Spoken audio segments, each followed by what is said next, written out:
vamos hoje abordar um tema muito interessante, muito oportuno. Ele é recorrente e sempre necessário a gente fazer oficinas, para aprendermos sobre o que vamos falar aqui.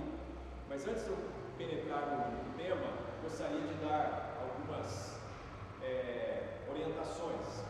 Nós vamos fazer este encontro como nós fazemos a escola bíblica dominical, ok? Então, só peço a gentileza assim, de fazermos perguntas relacionadas ao tema.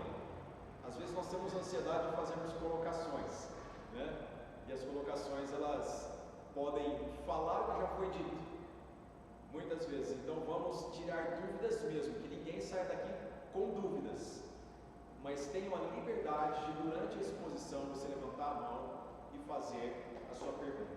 Tá legal?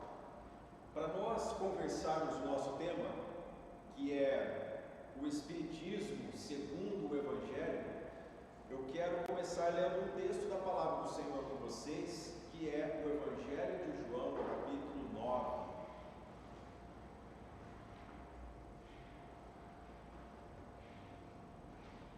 Evangelho de João, capítulo 9.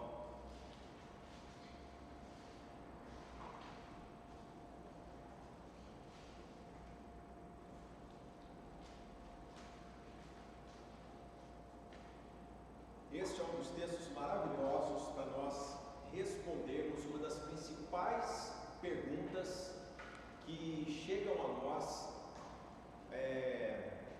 tanto no nosso coração, quando nós não temos repouso do coração da Escritura, como também de influência espírita, e outras seitas mais. João capítulo 9 diz-nos assim: caminhando Jesus viu um homem cego de nascença, e os seus discípulos perguntaram: Mestre, quem pecou, este ou os seus pais, para que nascesse cego? Respondeu Jesus: nem ele pecou, nem seus pais, mas foi para que se manifestem nele as obras de Deus. Vamos ler juntos essa última frase? Mas foi para que se manifestem nele as obras de Deus. Até aqui. Uma das perguntas que faz com que as pessoas busquem o ambiente do Espiritismo é: por que o mal existe? Por que ele nos aflige? Por que o mal toca pessoas inocentes? E uma das respostas que a filosofia, a doutrina espírita acomoda as pessoas é a questão da culpa. O mal existe porque algo foi feito para ativar este mal. A palavra ação é uma das palavras mais importantes na filosofia espírita. Ela não está ali como ação, na língua portuguesa, mas está com uma palavra do sânscrito, uma língua do Extremo Oriente, que é o karma.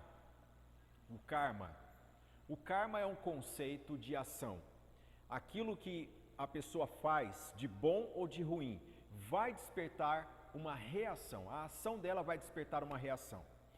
Então, esse problema do mal, que a Bíblia trata muito escancaradamente, ele é suscitado no meio espírita e ele desperta uma série de concepções a respeito da vida e que as pessoas acham que desta forma satisfaz o intelecto, mas na verdade quem adentra o ambiente da reflexão do karma entra num ciclo de culpa interminável, não tem fim. E essa culpa ela é horrorosa, porque a pessoa ela pode chegar diante de um bercinho de uma criança que nasceu com alguma disfunção, com alguma especialidade, e então a pessoa ou ela verbaliza ou ela pensa: aqui está alguém que fez algo muito ruim na vida passada e por isso ela está reencarnando com essas características para pagar o que foi feito lá. você já ouviu esse tipo de coisa? Aliás, todos nós, de uma maneira ou outra, já tivemos contato com o Espiritismo. Todos nós.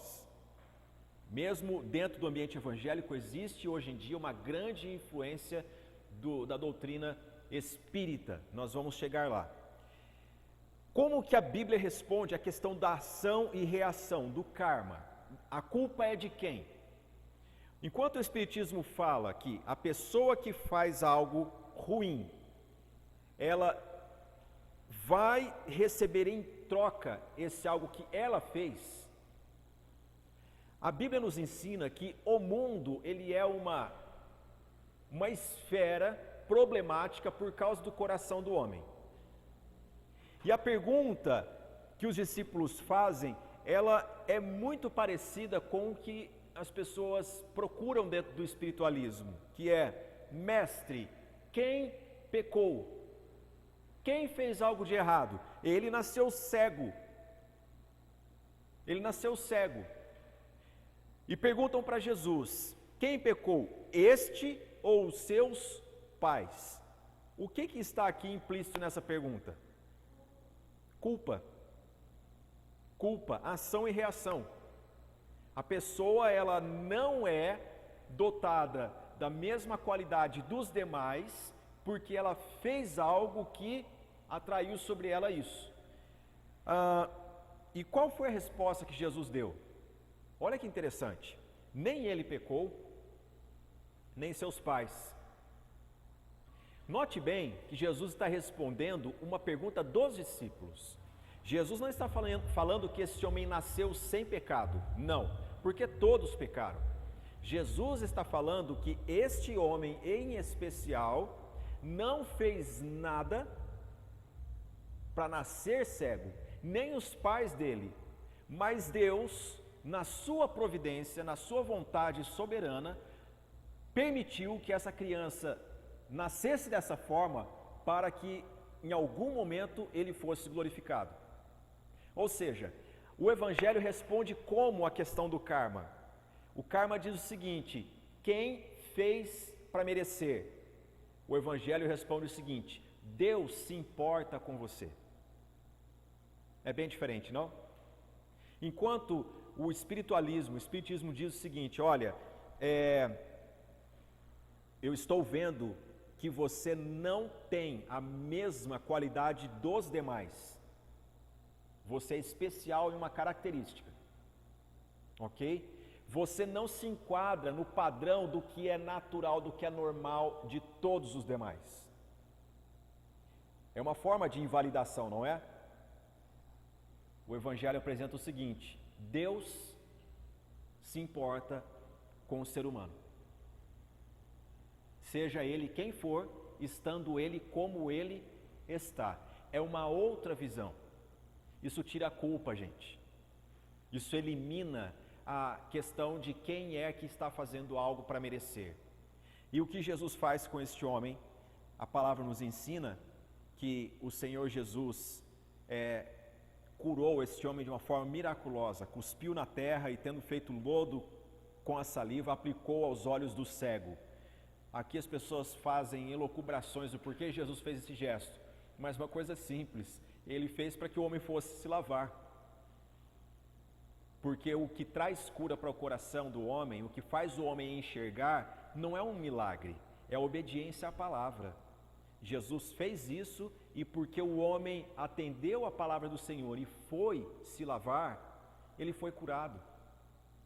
É a palavra de Deus que elimina a culpa da história, é a palavra de Deus que traz vista aos cegos e que faz a pessoa reconhecer a coisa mais importante: eu nasci para que as obras de Deus se manifestem na minha vida.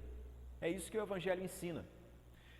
Portanto, começando com esta breve aplicação, nós vamos meditar um pouquinho em termos de natureza, história e filosófica, né? O Espiritismo é algo muito presente na nossa cultura, muito. Todas as cidades do Brasil, elas têm influência espírita, todas. E eu ouso dizer que todas as famílias também têm.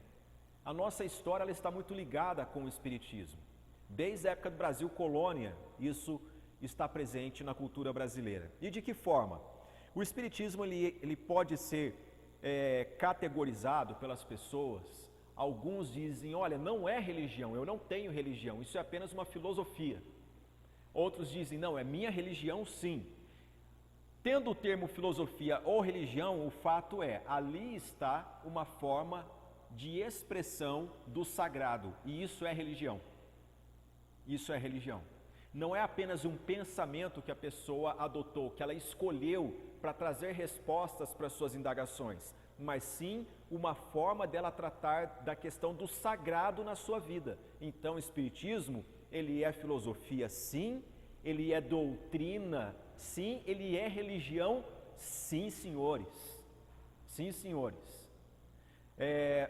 Qual é a base do espiritismo? O espiritismo, gente, a base dele é a seguinte: as suas crenças e os ensinamentos, a doutrina, estão postos em supostos contatos com pessoas que já partiram, pessoas que já morreram. Essas pessoas, elas têm contato com esses espíritos, segundo a doutrina espírita, por meio de dons especiais de algumas pessoas que são conhecidas como médiums. Então, dentro do espiritismo, não são todos que têm esta habilidade. Existe uma pessoa que detém esse dom especial de trazer esta comunicação possível nas reuniões e nas consultas. A figura do médium, ela já é, o nome já diz, é de mediar, né? Entre o vivo e o morto. Está ali para isso. Mas a figura do médium, ela remete a um outro conceito religioso da antiguidade. E o espiritismo, ele tem uma série de outras influências religiosas antigas que o compõem. Por exemplo, a religião da Sibéria antiga, que também é terra dos descendentes dos vikings, que a gente brincou dias atrás, ali havia uma cultura de uma pessoa principal dotada de qualidades de comunicação com o sagrado, que era chamada de xamã. O xamanismo é uma forma de religião em que um só é dotado de poderes espirituais para entrar em contato com esse mundo misterioso e desconhecido e trazer mensagens para a prática dos fiéis aqui e agora. E agora eu sei que eu acionei em vocês um outro dispositivo, porque quando nós falamos desse xamã, dessa pessoa que tem essas qualidades especiais, nós pensamos, então não é só o espiritismo que tem essa pessoa, no meio evangélico também? Também, por quê? No meio evangélico neopentecostal brasileiro há uma grande influência espírita, onde pessoas que vieram desse meio, elas trouxeram essa herança e também usam dessa manifestação do tipo, olha, eu sou a pessoa dotada por Deus para trazer recado para você, e se você não me ouvir, não obedecer a minha palavra, você vai se dar mal. Isso anula a Bíblia ou não? Por que você acha que as pessoas não se dão ao privilégio de estudar a palavra de Deus em ambientes miraculosos entre aspas, por causa do xamanismo? Então não precisa ler, eu recebo a mensagem direta para o que está precisando. Por isso que os cultos de revelação, eles são atrativos, eles são atraentes, por causa dessa herança que nós temos, que vem de influência espírita. O médium, ele tem essa característica e os fiéis ali, eles sabem que essa pessoa está propositalmente pronta para esse contato entre mortos e vivos, segundo eles, né?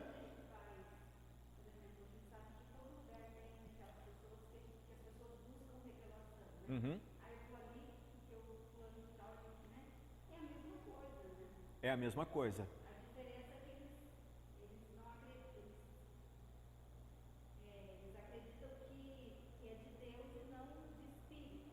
Só mudou a placa.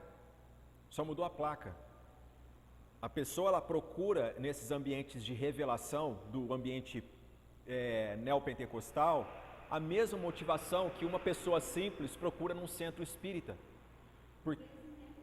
O benzimento também, nós vamos chegar aí. Tem pessoas que buscam no ambiente de sessão espírita, respostas para o amanhã. Então, olha, surgiu uma oportunidade de negócio, o que eu faço? Eu assino o contrato ou não? Então vai perguntar para quem? Para um espírito de sabedoria ou de mais experiência naquela área. E lá na sessão ela vai ter essa resposta. O que acontece nos cultos de revelação? Pessoas vão nesses cultos também buscando respostas. Eu quero ouvir uma palavra de Deus para saber se eu caso com o Zé ou não. E aí vai num culto que tem a música com a lembrança do atabaque, o batuque é o mesmo, o ritmo da música, o som alto, tudo para levar a uma experiência sensitiva, emocional, aguçada, para que num determinado momento a sensibilidade da pessoa se encontre com a coragem de alguém ali de entregar uma mensagem.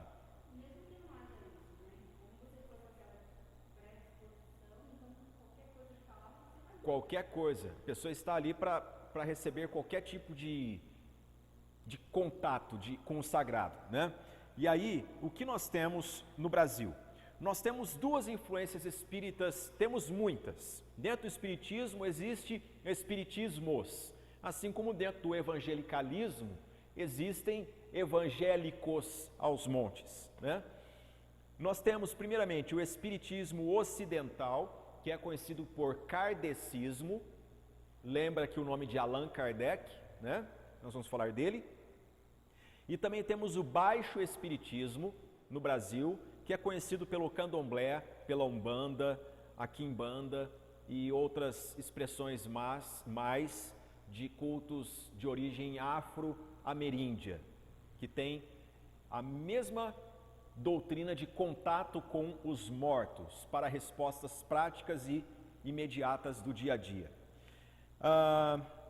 Como que é a fé de quem está nesse ambiente? Em que os espíritas creem? Então, a primeira coisa que eles creem, os espíritas creem num Deus criador e sustentador do universo.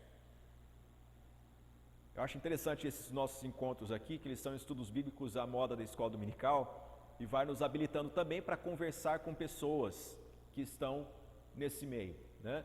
Se você for evangelizar um espírito e perguntar para ele se ele crê em Deus, ele vai dizer que sim. Assim como outras seitas também. Você crê em Deus? Obviamente que sim. Obviamente. Você crê em Jesus? Eu creio em Jesus. Você crê no Espírito Santo? Ele fala, principalmente. Tem tudo a ver comigo, né? A terminologia, ela chama a atenção. Então, primeiro, um espírito ele crê num Deus criador e sustentador do universo. Ele crê na comunicação com mortos por meio da mediunidade.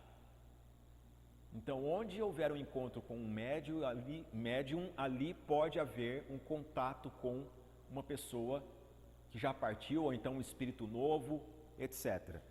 Terceiro lugar, um espírita ele crê na reencarnação como processo expiatório. O que é um processo expiatório? É a pessoa se purificar dos seus pecados, das suas mazelas, dos seus erros. É um banho de purificação. Então a reencarnação nada mais é do que a repetição da vida, para que a pessoa faça novamente o que ela não fez em vida passada, ou ela repare o que fez em vida passada, né? E assim o processo de reencarnação ele vai aperfeiçoando a pessoa para que no momento ela esteja numa condição iluminada de habitar um lugar especial para as pessoas que cheguem a tal padrão. Os espíritas creem na lei do karma, como eu disse aqui. Karma é uma palavra em sânscrito que tem a ver com ação, e o conceito religioso de karma é a justiça hoje pela vida vivida anteriormente. Então, qual é o karma da pessoa? Naquele filme O Último Samurai, com o Tom Cruise, ele mata um samurai e ele é colocado para viver junto com a família do samurai que ele matou em campo de batalha. E ele vai pedir perdão para a esposa, para a viúva. E quando ele pede perdão, ela diz: está tudo bem, era o karma dele. Era o karma dele, ser morto por você. E é o meu karma cuidar de você agora, o assassino do meu marido.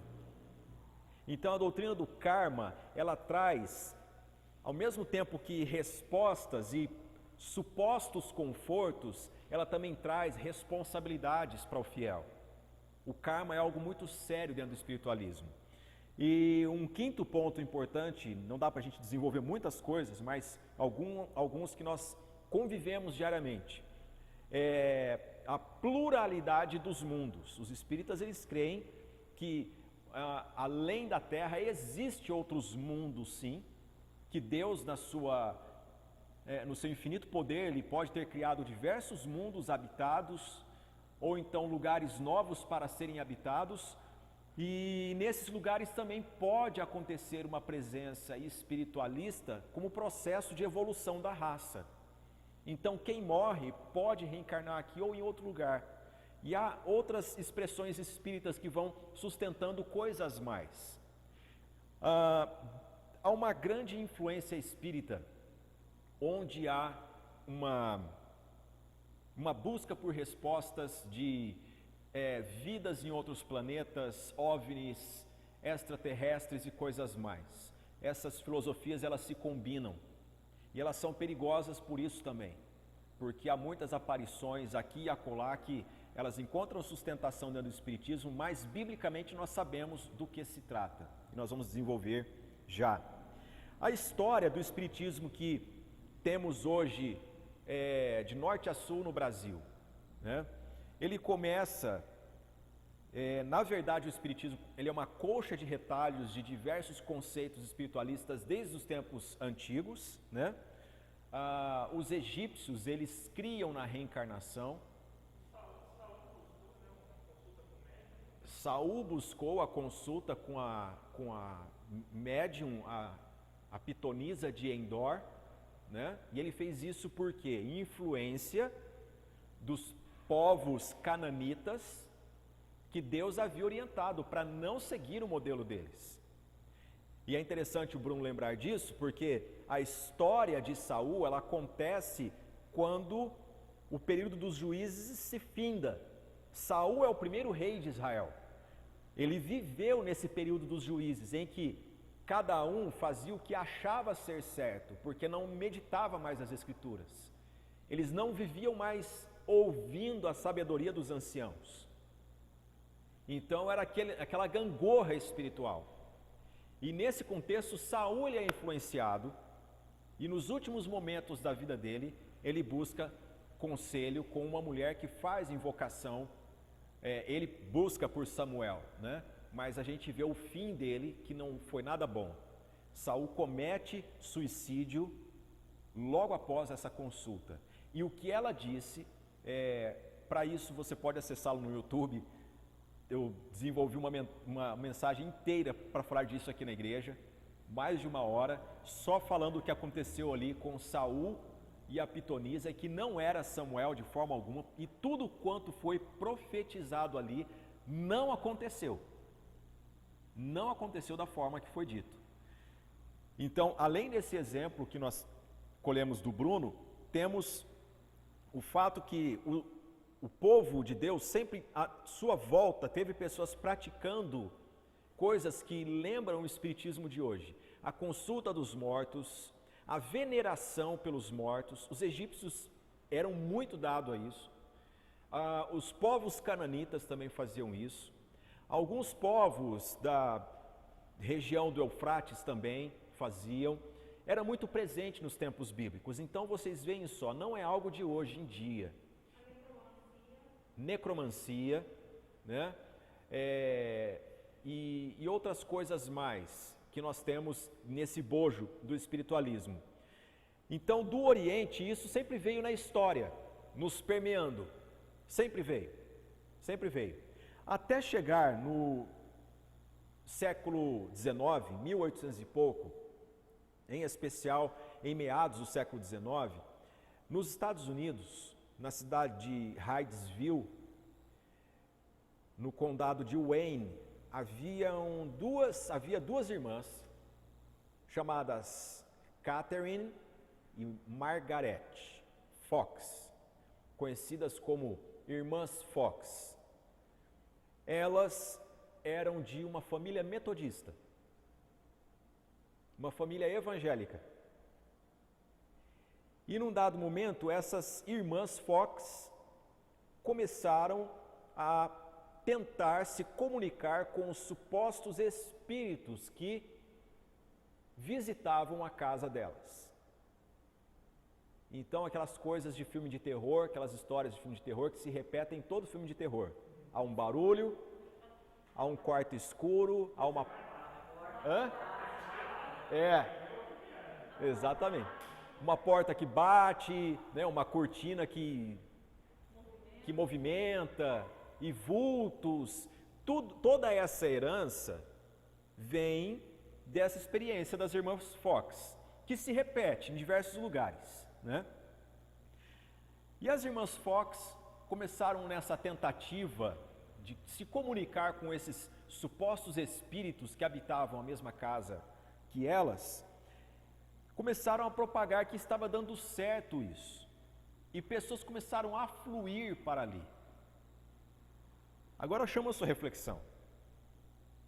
Não é estranho a gente ouvir uma história que a casa de crentes metodistas começou a ser visitada por pessoas que buscavam contato com os mortos?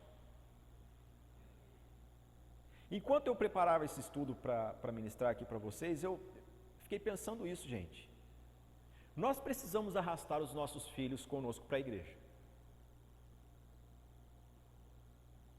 Vou repetir, arrastar. Não é maltratando não. Não é maltratando não. Mas papai e mamãe têm que ter uma boa conversa em casa para dizer para os filhos a importância de meditar na palavra. Aliás, pai e mãe precisam pregar o evangelho para os filhos, de forma amigável e com unção, com poder de Deus, para que os filhos confessem a Cristo, porque se não fizermos, eles vão ouvir voz de demônios. Sim, senhores. As irmãs Fox são o maior exemplo disso. E aí a notícia se espalhou de tal forma que combinou com o movimento de um outro homem. Seu último nome era Denizar Rivail. Ele viveu de 1804 a 1869, mas ele é mais conhecido como Allan Kardec, que ele dizia ser a reencarnação de um poeta celta, cujo nome era Allan Kardec. Então, ele já se apresenta com esse rótulo de ser alguém que de outra vida veio para o tempo dele para trazer uma mensagem para o seu povo, né? E ele é a pessoa responsável por sistematizar o pensamento da doutrina espírita. E em 1857 ele já tinha uma boa literatura para ser publicada e divulgada com as doutrinas espíritas, para fundamentar o que estava acontecendo na casa das irmãs Fox e que começou a repercutir em outras casas também, né? Ele escreveu um livro chamado O Evangelho segundo o Espiritismo. E esse livro é um dos mais vendidos no mundo. Todo lugar tem. Por isso que o nosso encontro aqui chama-se o Espiritismo segundo o Evangelho. Vamos analisar ele segundo a ótica da Palavra de Deus? Porque o contrário não dá para fazer. O contrário é anátema. É anátema, é desprezável, né? Então, por isso que a figura, o nome de Allan Kardec está muito relacionado com o Espiritismo. E um fato curioso, histórico, é que no ano de 1898, a Igreja Católica Apostólica Romana, ela condenou a prática do Espiritismo por um decreto formal da Cúria Romana para toda a Igreja Católica no mundo. Então, um católico que se preza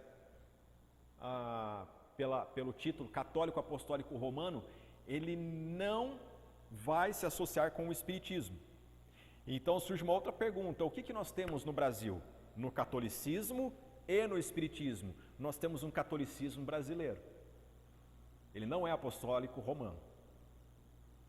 E nós temos um espiritismo que ele não é um espiritismo de origem francesa, como era Allan Kardec. Não é kardecista.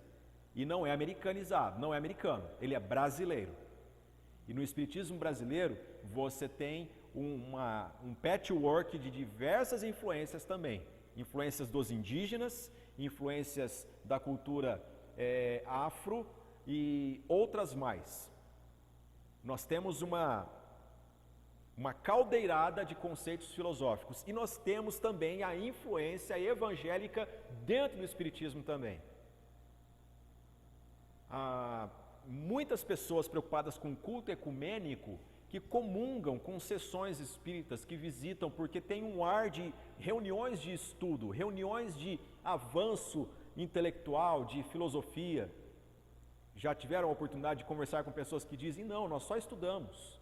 Aliás, eu já fui convidado para sessões assim, dizendo: são apenas estudos bíblicos que nós realizamos. Não tem problema algum. Não, nós não somos uma religião, nós somos uma filosofia. Somos uma filosofia. Então, se você ama a Bíblia, você vai se sentir bem entre nós, porque nós também estudamos a Bíblia. Há um sincretismo que envolve tudo ali, né? Agora, qual é a necessidade de um cristão protestante, presbiteriano, principalmente, estudar esse assunto dentro de uma igreja? É que nós, meus irmãos, chegamos aqui e fazemos a nossa pública confissão de fé, nossa profissão de fé. Nós cremos unicamente na palavra de Deus, como regra de vida, de fé, de prática diária, e nós somos cercados de influências culturais que podem, sim, podem nos tentar. E às vezes eu vejo alguns comportamentos, não digo da nossa igreja, mas Brasil de forma geral, de um pensamento que tem uma matriz espírita. Uma matriz espírita. Vou dar um exemplo para vocês. A doutrina espírita, ela prega boas obras. Boas obras. Boas obras é uma forma da pessoa expiar a si mesma, dela se purificar. Então, uma pessoa que pratica boas obras o tempo todo, pratica o perdão, ela não mente, ela preza pelo próximo, enfim, ela faz tudo o que é bom, faz caridade, ela, enfim, é uma pessoa despojada. Essa pessoa, ela está dizendo algo, ela está pregando algo. E esse algo é: eu tenho uma consciência. E a minha consciência me diz que nem tudo está bem. Eu preciso reparar algo que possivelmente eu fiz ou que eu venha fazer. Qual a relação disso com o universo que nós temos de cristianismo no Brasil hoje? Nós temos pessoas que se relacionam com Deus dessa maneira, gente. Que quando elas tropeçam na vida, então elas têm que fazer boas obras para compensar aquilo. Estou falando de meio evangélico. Eu estou falando também de pessoas que, quando ouvem mensagens de a salvação é pela graça mediante a fé, não por obras, a pessoa se sente desconfortável, ela professa com os lábios que é pela fé, mas ela entra em crise com a questão de fazer ou não fazer. Agora veja bem, tem gente que critica os espíritas porque fazem boas obras, e eles falam, a salvação é só pela fé, e eles não fazem nada de boas obras. Sim ou não, pessoal? Fazer igual a Edir Macedo de novo. Sim ou não? Ô gente, você sabia que um cristão faz boas obras? Sim. E nós fomos criados por Deus para boas obras. Nós não fazemos boas obras como que numa troca com Deus. pelo mal do pecado, por alguma prática do passado ou do presente, seja qual for, mas nós fazemos porque isto é Cristo em nós. Então esse estudo também é para nós não apelarmos para a crítica de quem segue essa doutrina. Criticar as boas obras não vai salvar um espírita.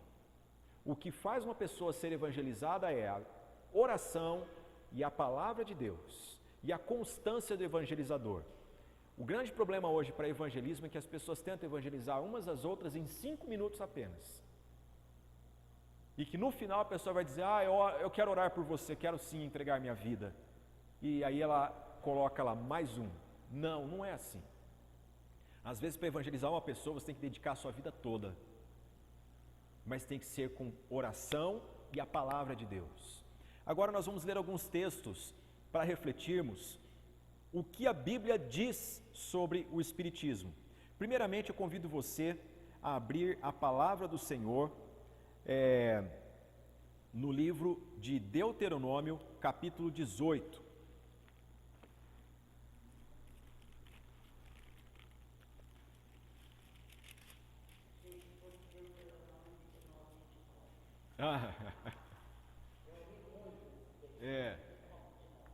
Deuteronômio capítulo 18,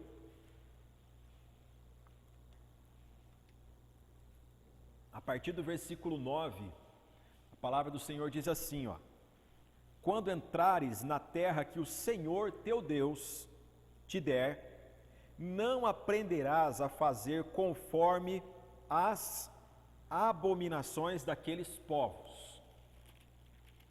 Não se achará entre ti quem faça passar pelo fogo o seu filho ou a sua filha, porque os cananitas, eles sacrificavam os seus filhos a Moloque, sacrifício mesmo, filhos eram queimados. Nem adivinhador, nem prognosticador, nem agoureiro, nem feiticeiro, nem encantador, nem necromante, nem mágico, nem quem consulte os mortos, pois todo aquele que faz tal coisa é abominação ao Senhor. E por estas abominações o Senhor teu Deus os lança de diante de ti. Perfeito serás para com o Senhor teu Deus, porque estas nações que hás de possuir ouvem os prognosticadores e os adivinhadores, porém a ti, o Senhor teu Deus, não permitiu tal coisa. Meus irmãos, o Senhor ensinou ao seu povo o exclusivismo que ele queria do seu povo. Quando nós lemos o texto no versículo 13, perfeito serás, também pode ser traduzido como sejam santos. Sejam separados, esmerem-se em viver uma vida exclusivamente para mim. Não abracem culturas religiosas dos povos vizinhos a vocês. Eu mesmo vou ensinar para vocês o caminho para mim. Eu mesmo, o Senhor, eu os amo e eu quero que vocês me amem de todo o coração. Eu, o Senhor, os libertei. O que você precisa? Respostas sobre o seu amanhã? Eu te dou. O que você precisa? Cura para uma enfermidade? Eu sou Deus que te sara. Você não precisa consultar mortos, você não precisa... Você está precisando do quê? De consolo por alguém que faleceu da sua família? Eu te consolo. O Senhor sempre proveu tudo quanto o seu povo precisa, meus irmãos. Tudo. Por que eu ensino aqui na nossa igreja? Cuidado com cultos de revelação. E também cuidado com pessoas que ficam entregando revelação. Por quê? Elas são movidas por quê?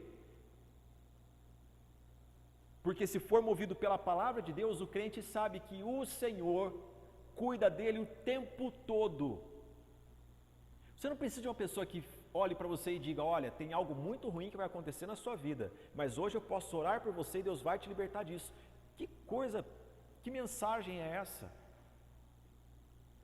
Mas quando nós lemos a palavra de Deus e vemos que Deus fala, eu sou o Senhor teu Deus, eu sou exclusivo de vocês, e vocês são meu povo, vocês são exclusivamente meus, tudo quanto vocês precisam, eu dou.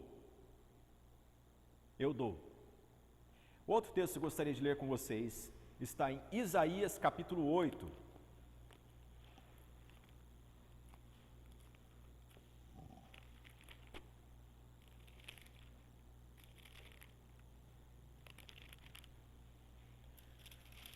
Quando eu digo tudo quanto vocês precisam, né, fazendo aqui uma fala como se o Senhor estivesse dialogando com o seu povo, tudo quanto vocês precisam eu dou, não é no contexto, no sentido da teologia da prosperidade não, tá?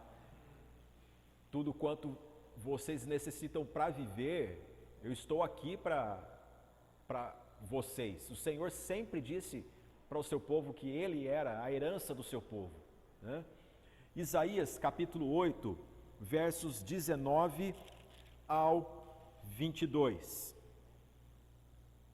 Diz-nos assim: quando vos disserem, consultai os necromantes e os adivinhos, que chiureiam, é o mesmo que tagarelar, e murmuram, acaso não consultará o povo ao seu Deus?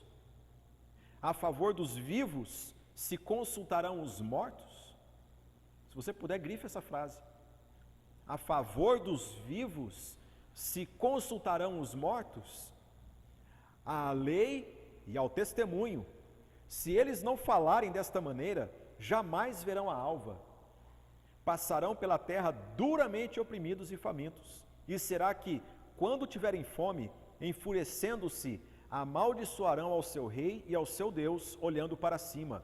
Olharão para a terra, e eis aí angústia, escuridão e sombras de ansiedade, e serão lançados para densas trevas. Aqui o profeta está alertando o povo, está trazendo à memória do povo a importância da lei de Deus. As decisões que Israel precisava tomar durante o ministério do profeta Isaías era de voltar para a palavra do Senhor. Qual era a balbúria, o tagarelar, né? Que ele usa uma palavra diferente, chiureiam, né? O que quer dizer isso? O povo ficava perguntando o seguinte: nós vamos pedir ajuda para quem? Nós vamos pedir ajuda para o Egito? Ou nós vamos pedir ajuda para os reinos do norte? E Isaías é levantado para dizer: gente, vocês têm que olhar para o Senhor. E aqui nesse contexto, a resposta é muito clara. Quem estiver dizendo vamos consultar os adivinhadores, os necromantes, gente que consulta os mortos, a palavra do Senhor é clara. A favor dos vivos se consultarão os mortos, não faz sentido. E por que não faz sentido? Vamos ler um texto preciosíssimo agora. 2 Samuel,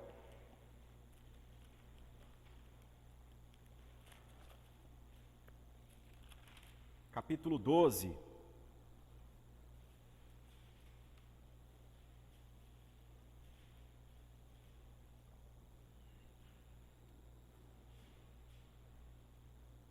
Segundo Samuel, capítulo 12, diz-nos assim, a partir do versículo 22. Respondeu ele: vivendo ainda a criança, jejuei e chorei, porque dizia: quem sabe se o Senhor se compadecerá de mim e continuará viva a criança? Porém, agora que é morta, por que jejuaria eu? Poderei eu fazê-la voltar? Eu irei a ela, porém ela não voltará para mim. Quem está dizendo isso? Davi. Quando Davi adulterou com Batseba, ela concebeu. Porém a criança, após o nascimento, ela adoeceu.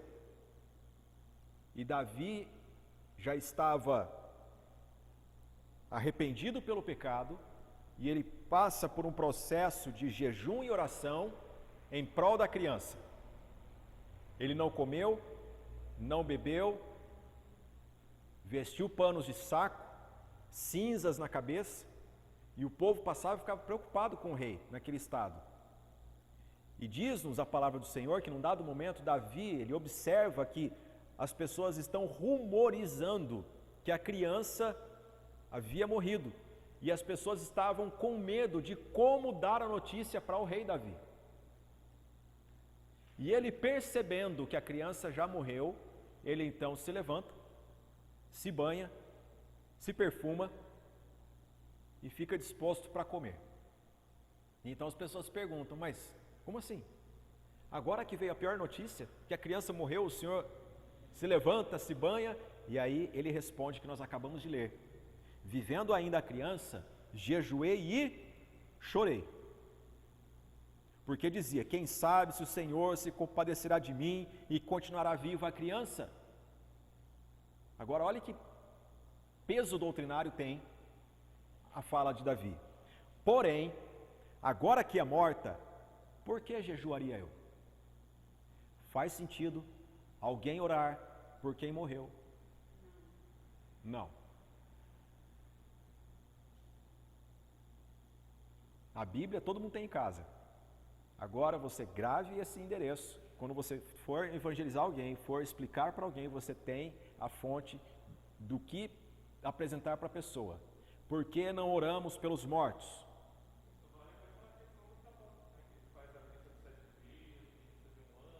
Exatamente. E como não tem. E como nós já estudamos aqui, isso foi imposto na igreja institucional muito e muito tempo depois da morte dos apóstolos, da doutrina ter sido estabelecida, do cânon bíblico ter sido fechado, tudo isso. E Davi também diz, poderei eu fazê-la voltar? O grande Davi está ensinando aqui, não há como fazer uma pessoa que morreu voltar. Não há. Então nós perguntamos, e quem é que volta para falar? Espíritos enganadores, demônios. Nossa, mas acertou até a cor da roupa que nós saímos a primeira vez. Ele sabe de tudo da tua vida. Você está lidando com um ser angelical, caído, inteligentíssimo, que está há milhares e milhares de anos examinando a vida humana. Tem pessoa que pensa, nossa, eu saí, eu estava numa paz, eu estava tão bem, de repente, uma pessoa cruzou comigo e falou uma asneira que despertou em mim toda a fúria e eu nunca vi aquela pessoa e foi só no cruzamento de trânsito. Por que que isso aconteceu? Gente, abramos os nossos olhos, nossa luta não é contra carne ou sangue, há seres espirituais que engendram planos de tirar a tua paz, que sondam e examinam a nossa vida dioturnamente. Sabe o que você está pensando, não lê teu pensamento, não lê teu pensamento, mas sabe o que você está pensando por suas reações, observação. Santo Agostinho dizia isso, não é santo católico, viu gente? Um homem de Deus do século IV, que vale a pena ler os escritos dele. Ele dizia, como que você vai lutar com um ser angelical, sobre-humano, que sonda a tua vida desde o primeiro dia seu, e não só a tua vida, mas de toda a tua linhagem, de toda a história de todos os homens, teve a audácia de tentar a Jesus, o que ele não pode fazer com você? Por isso que a palavra do Senhor nos diz, revesti-vos de toda a armadura de Deus, de toda a armadura de Deus. E lá em Efésios capítulo 6, Paulo nos ensina como que o crente deve viver preparado neste mundo tenebroso que nós vivemos. Então aqui Davi ensina, poderei eu fazê-la voltar? Não há como fazer uma pessoa que morreu voltar. Quem está ali para falar é um espírito maligno que conhece de tudo e é mentiroso. Ok? E Davi então diz: eu irei a ela, porém ela não voltará para mim. Está ensinando que o corredor da morte só leva, não traz ninguém de volta. Hebreus capítulo 9, versículo 27. E se vocês já sabem de cor, né?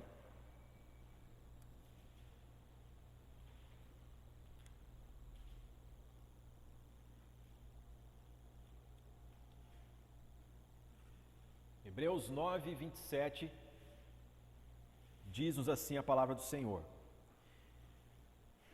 e assim como aos homens está ordenado morrerem uma só vez, vindo depois disto o juízo. Morrer uma só vez. Note bem o que o autor aos Hebreus diz: e assim como aos homens está ordenado. Eu digo para vocês, ordenado por quem? Por Deus. Meus irmãos, são decretos de Deus. E com isso não há nenhuma filosofia, nenhuma prática religiosa que reverta os decretos de Deus. Está ordenado ao homem morrer uma vez só, e após isto é o juízo. Não há volta, não há retorno.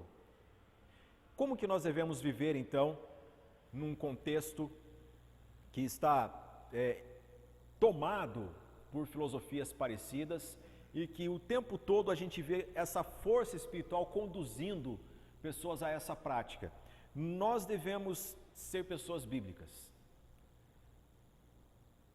Não é estudando filosofia ou argumentos que vai levar você a convencer uma pessoa que está no espiritismo a deixar as práticas do espiritismo, mas é a unção e o poder de Deus na sua vida. Eu já vi pessoas universitárias, já vi doutores da Unicamp tomando uma surra de argumentos, mas eu já vi gente muito simples, que falava pro mod que, por via de, falando uma única frase e desmontando todos os argumentos, porque ali havia um coração devotado em oração, cheio do poder de Deus, do poder do Espírito Santo e principalmente isso, conhecimento das Escrituras Sagradas, porque Deus tem compromisso com a sua palavra, não com os nossos argumentos. Deus tem compromisso com a sua palavra e ela não volta vazia. Ela é dita, ela é proferida pelo Senhor e ela cumpre o propósito que ela tem no coração dos eleitos. Amém?